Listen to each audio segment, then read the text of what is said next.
చౌడేశ్వరీదేవి జ్యోతిష్యాలయం ప్రముఖ జ్యోతిష్యులు కాళికాదేవి ఉపాసకులు జ్యోతిష్య పండిత్ ఎంకే శాస్త్రి గారు మీ హస్తరేఖలు ముఖ లక్షణము ఫోటో జాతకం చూసి మీ జీవిత సంపూర్ణ భవిష్యత్తు తెలపగలరు. మీకు ఎటువంటి సమస్యలు ఉన్నా చౌడేశ్వరీదేవి పూజలు చేసి పరిహారం చేయగలరు. స్త్రీ పురుష వశీకరణం 100% గ్యారంటీ. సెల్ 9481312761. నమస్తే ఫ్రెండ్స్, వెల్కమ్ టు సిఆర్ ముచ్చట్లు. ఫ్రెండ్స్, వరుస సినిమా ఆఫర్లతో టాక్ ఆఫ్ ద సినీ ఇండస్ట్రీగా మారిన కయాద్ లోహర్ పై ఇప్పుడు సంచలన ఆరోపణలు వినిపిస్తున్నాయి. తమిళనాడు రాష్ట్ర రాజకీయాల్లో తస్మాక్ స్కామ్ కలకలం రేపుతున్న సంగతి మనందరికీ తెలిసిందే. ఇక ఈ లిక్కర్ స్కామ్లో సంబంధం ఉన్న వారితో కయాద్ లోహర్కి రిలేషన్ ఉందనే వార్తలు ఇప్పుడు వైరల్గా మారాయి.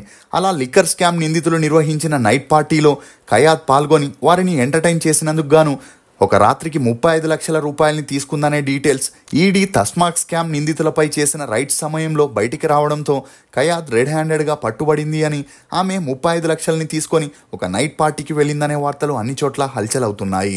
నిజంగానే కయాద్కి తస్మాక్ స్కామ్కి సంబంధం ఉందా? కయాద్ హీరోయిన్ ముసుగులో ఉండి వ్యభిచారం చేస్తుందా? హీరో ప్రదీప్ రంగనాథ్తో కయాద్ రిలేషన్లో ఉండిందా? ఇప్పుడు కయాద్కి వరుసగా అవకాశాలు రావడానికి గల కారణాలేంటి అని నమ్మలేని నిజాల్ని ఈ వీడియోలో చెప్పడానికి నేను ప్రయత్నిస్తాను. మీరు మాత్రం ఈ వీడియోని పూర్తిగా చూడండి. కయాద్ లోహర్ అలియాస్ కయాద్, ఈమె 2000 సంవత్సరం ఏప్రిల్ 11న అస్సాంలోని తేజ్పూర్లో ఒక మధ్యతరగతి గిరిజన ట్రైబ్ ఫ్యామిలీలో జన్మించింది. తండ్రి మోహన్ లాల్ లోహర్, తల్లి సునీత. ఈమెకి ఉదయ్ అనే తమ్ముడు కూడా ఉన్నాడు. ఇక కయాద్ తండ్రి తేజ్పూర్లో కమ్మరి పని చేస్తూ కుటుంబాన్ని పోషిస్తే తల్లి హౌస్ వైఫ్గా ఉండేది. కయాద్ తన స్కూలింగ్ని తేజ్పూర్లోని మోనాలి హై స్కూల్లో చదివింది. చదువుల్లో చురుగ్గా ఉన్న కయాద్కి చిన్నప్పటి నుండి డ్యాన్స్పై మక్కువ ఎక్కువగా ఉండడంతో ఒక వెస్టర్న్ డ్యాన్స్ క్లాస్లో చేరి అప్పటి నుండి ప్రతి ఒక్క స్కూల్ ఈవెంట్స్లో పార్టిసిపేట్ చేయగా ఈమె పర్ఫార్మెన్స్ని చూసిన తన ఫ్రెండ్స్ మరియు రిలేషన్స్ అందరూ సినిమా హీరోయిన్ లాగే డ్యాన్స్ చేస్తున్నావని, సినిమాల్లోకి వెళ్తే స్టార్ హీరోయిన్ అవుతావని పొగడడంతో కయాద్కి సినిమాలపై ఇంట్రెస్ట్ పెరుగుతూ వచ్చింది. ఇక అలా ముందుగా అందాల పోటీల్లో పాల్గొని గెలిస్తే ఐశ్వర్యరాయ్ లాగే హీరోయిన్ అవ్వచ్చని లోకల్లో ఉండే చిన్న చిన్న కంపెనీ ప్రోడక్ట్స్కి మోడల్గా చేస్తూ ఆ తర్వాత మిస్ తేజ్పూర్ అందాల పోటీల్లో పాల్గొని గెలవడంతో తన అందంపై కయాద్కి మరింత కాన్ఫిడెన్స్ వచ్చి ముంబైకి వెళ్ళి సినిమాల్లో యాక్ట్ చేయాలనుకుంది. ఇక తల్లిదండ్రులు కూడా తమ ఆర్థిక పరిస్థితుల కారణంగా కూతురికి సపోర్ట్ చేయడంతో తన ఇంటర్ పూర్తవగానే డిగ్రీ చదువుకుంటూ సినిమాల్లో ట్రై చేయాలని ముంబైకి వెళ్ళి సావిత్రి బాయ్ పూలే యూనివర్సిటీలో బీకాంలో జాయిన్ అయింది. అలా ఒకవైపు చదువుకుంటూ మరోవైపు మోడలింగ్, యాక్టింగ్లో ట్రయల్స్ని స్టార్ట్ చేసింది. ఇక ఈ క్రమంలోనే కొన్ని అందాల పోటీల్లో పాల్గొని మిస్ ఇండియా కాంపిటీషన్లో గెలవాలని ట్రై చేసినా ఎటువంటి ప్రయోజనం లేకపోవడంతో టైమ్స్ ఆఫ్ ఇండియా వారు 2020లో యూత్ ఫ్రెష్ ఫేస్ అనే అందాల పోటీల్ని నిర్వహించారని తెలుసుకున్న కయాద్ ఆ ప్రోగ్రాంలో పార్టిసిపేట్ చేసిన చాలా మందికి హీరోయిన్గా అవకాశాలు వచ్చాయని తను కూడా ఆ పోటీల్లో పాల్గొనాలనుకుంది. అలా ఆ ఈవెంట్లో పాల్గొన్న కయాద్ స్పాన్సర్ సహాయంతో 2020 ఫ్రెష్ ఫేస్ టైటిల్ని విన్నవగా తనకి సినిమాల్లో ఛాన్సులు వెతుక్కుంటూ వస్తాయనుకుంది. అలా మొదటిగా హిందీ మూవీలో ట్రై చేయగా ఎవరూ ఈమెకి ఛాన్స్లు ఇవ్వకపోవడం, అప్పటికే తన డిగ్రీ కూడా పూర్తవడంతో ఏం చేయాలో తెలియక తిరిగి ఊరికి వెళ్లడం ఇష్టం లేక కొంతమంది ఆర్టిస్ట్ కోఆర్డినేటర్ల సలహా మేరకు సౌత్ మూవీస్లో ట్రై చేయాలనుకుంది.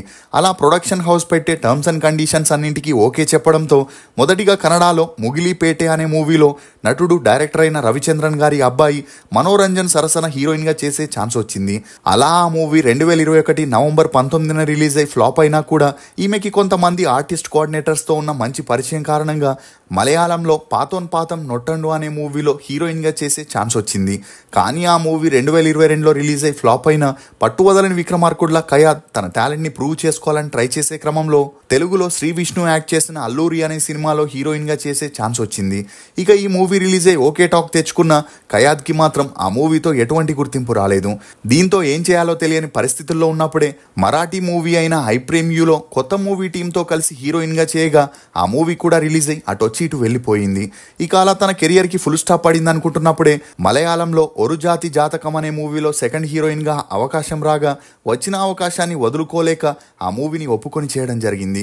ఇక ఇదిలా ఉంటే ప్రదీప్ రంగనాథ్ సరసన డ్రాగన్ మూవీలో సెకండ్ హీరోయిన్గా ఆఫర్ రావడంతో కయాద్ ఆ మూవీని చేయడానికి ఒప్పుకుంది. అలా ఆ మూవీ జరిగేటప్పుడు ప్రదీప్కి కయాద్కి మంచి పరిచయం పెరిగి ఆ పరిచయం కాస్త నిదానంగా సన్నిహిత్యంగా మారి వీరిద్దరూ డేట్ చేస్తున్నారనే వార్తలు బయటికి రావడంతో ఈ వార్తలపై స్పందించిన ప్రదీప్ కయాద్ ఆ మూవీ హీరోయిన్ మాత్రమేనని, అంతకు మించి తమ మధ్య ఏమీ లేదని చెప్పినా ఇప్పటికీ వీరిద్దరూ సీరియస్ రిలేషన్లో ఉన్నారని, అలా ప్రదీప్ సపోర్ట్తోనే కయాద్కి తమిళ్లో బ్యాక్ టు బ్యాక్ మూవీస్లో అవకాశాలు వస్తున్నాయనే వార్తలు హల్చల్ అవుతున్నాయి. ఇక డ్రాగన్ మూవీ రిలీజ్ అయి కయాద్కి మంచి గుర్తింపు వచ్చి రాత్రికి రాత్రే చాలా మందికి క్రష్ గా మారడంతో అలా వచ్చిన పబ్లిసిటీతో తనకి హీరో అథర్వ మురళి సరసన హీరోయిన్ గా చేసే అవకాశం రాగా ఇప్పుడు జీవి ప్రకాష్ తో ఒక మూవీని, శింబుతో మరో మూవీని చేస్తున్నట్లు తెలుస్తుంది. అలా ఈమెకి తమిళనాడులో వచ్చిన క్రేజ్ తో తనని ప్రైవేట్ పార్టీస్ కి, ఫంక్షన్స్ కి పిలవడం మొదలెట్టారు. ఇక ఈ క్రమంలోనే Tamil Nadu state marketing corporation limited అంటే టాస్మాక్ లో అవినీతి జరిగిందని, డిఎంకే పార్టీ 1000 కోట్ల మేరకు అవినీతికి పాల్పడిందని ఆరోపణలు రావడంతో దీనిపై ఎన్ఫోర్స్మెంట్ డైరెక్టర్ విచారణ చేయడం మొదలెట్టారు. అంతేకాకుండా అవినీతి నిరోధక శాఖ అధికారులు కూడా రంగంలోకి దిగడంతో 1000 కోట్ల రూపాయల అవకతవకలు జరిగాయని కన్ఫర్మ్ చేయడంతో అందుకు సంబంధించిన వ్యక్తుల్ని ఈడీ విచారించడం మొదలెట్టింది. ఈ క్రమంలోనే టాస్మాక్ ఎండీ అయిన విశాఖ్ ఇంట్లో అధికారులు సోదా చేయగా తమిళనాడు ఉప ముఖ్యమంత్రి ఉదయనిధి స్టాలిన్ క్లోజ్ ఫ్రెండ్ మరియు టాస్మాక్ మరో ఎండీ అయిన హితేష్ పరారీలో ఉండగా ఈడీ ఎండీ విశాఖ్ బ్యాంక్ ట్రాన్సాక్షన్స్ ని చెక్ చేస్తుండగా టాస్మాక్ టీం చేసుకున్న నైట్ పార్టీకి కయాద్ వెళ్ళిందని, అందుకుగాను ఆమెకి విశాఖ్ 35 లక్షల రూపాయలు ఇచ్చినట్లుండడంతో ఇప్పుడు ఈ న్యూస్ అన్ని చోట్ల వైరల్ అవుతుంది. ఇక అలా ఈ న్యూస్ ఎంత వైరల్ అయినా కయాద్ వీటిపై స్పందించకపోవడంతో అందరూ ఈ వార్తల్ని నిజమేనని నమ్మసాగారు.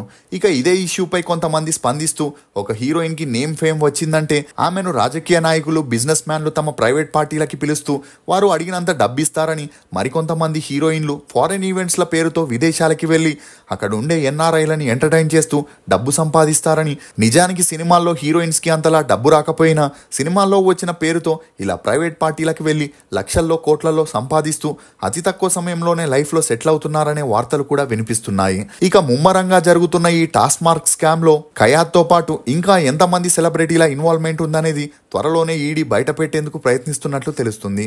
మీరు ఈ ఇష్యూపై ఏమనుకుంటున్నారో మీ అభిప్రాయాన్ని కమెంట్ సెక్షన్ లో తప్పకుండా తెలియజేయండి. మేము చేసిన ఈ వీడియో మీకు నచ్చినట్లయితే ఒక లైక్ ద్వారా మీ సపోర్ట్ మాకు తెలియజేయండి. టీ రుచులతో మీరు అలసిపోయి ఉంటారు, అందుకే మీకోసం బేబర్ చాక్లెట్ ని తీసుకొస్తున్నాం. ఇది రుచికి రుచి, ఆరోగ్యానికి ఆరోగ్యం. ఇందులో ఉండే ఫ్లవనాయిడ్లు రక్తనాళాలని వృద్ధి చేసి గుండె ఆరోగ్యాన్ని పెంచుతుంది. చాక్లెట్ టీ తాగడం ద్వారా ఒంట్లో కొవ్వు పెరగడాన్ని నియంత్రిస్తూ మతిమరుపుని కూడా తగ్గిస్తుంది. అమెజాన్, ఫ్లిప్కార్ట్ లో కూడా అవైలబుల్ గా ఉన్నాయి, కానీ మన వెబ్సైట్ లో ఆర్డర్ చేసుకుంటే మంచి ఆఫర్స్ ఉన్నాయి. For more interesting videos please subscribe to CR ముచ్చట్లు. Thank you.